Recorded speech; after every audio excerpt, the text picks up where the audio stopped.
Online स्टॅट्सप्रमाणे 50% information आपण जी learn केलेली आहे, ती आपण एका तासामध्ये विसरतो आणि 90% आपण इन्फॉर्मेशन एका आठवड्यामध्ये पूर्ण विसरून जातो.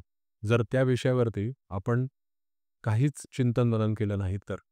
एवढा वेळ खर्च कराल, तुम्ही आज एखादा 1 तासाचा पॉडकास्ट बघाल किंवा खूप महत्त्वाचं तुम्हाला एखादं गोष्टीबद्दलचं नॉलेज घ्यायचं होतं, ते तुम्ही घ्याल. तुम्हाला त्यावेळेला खूप समाधान वाटेल, की अरे आपण वेळेचा सदुपयोग केला आणि आपलं जी इन्फॉर्मेशन पाहिजे होती ती मिळाली.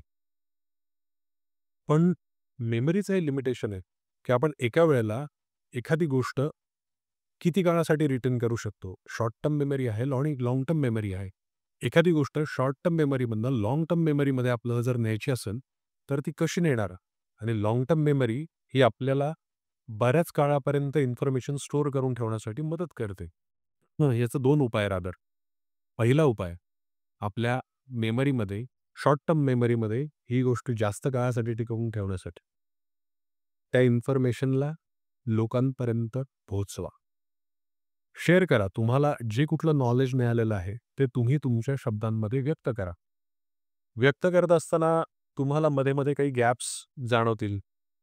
वेगवेगळ्या लोकांशी बोलत असताना, की "अरे, मग हे कसं काय होईल? मग ते कसं काय होईल? अरे हां, मग हे तर बरोबर नाहीये."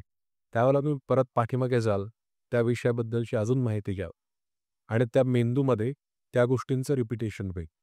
रिपिटेशन झाल्यामुळे त्याचे न्यूरल जे पाथवेज आहेत, ते अजून स्ट्राँगली कनेक्ट होतील आणि ती इन्फॉर्मेशन शॉर्ट टर्मसाठी का होईना तुमच्या डोक्यामध्ये फिट बसेल. त्यानंतर दुसरा उपाय, ही गोष्ट लाँग टर्म मेमरीमध्ये स्टोअर करण्यासाठी ॲक्चुअली इम्प्लिमेंट करा.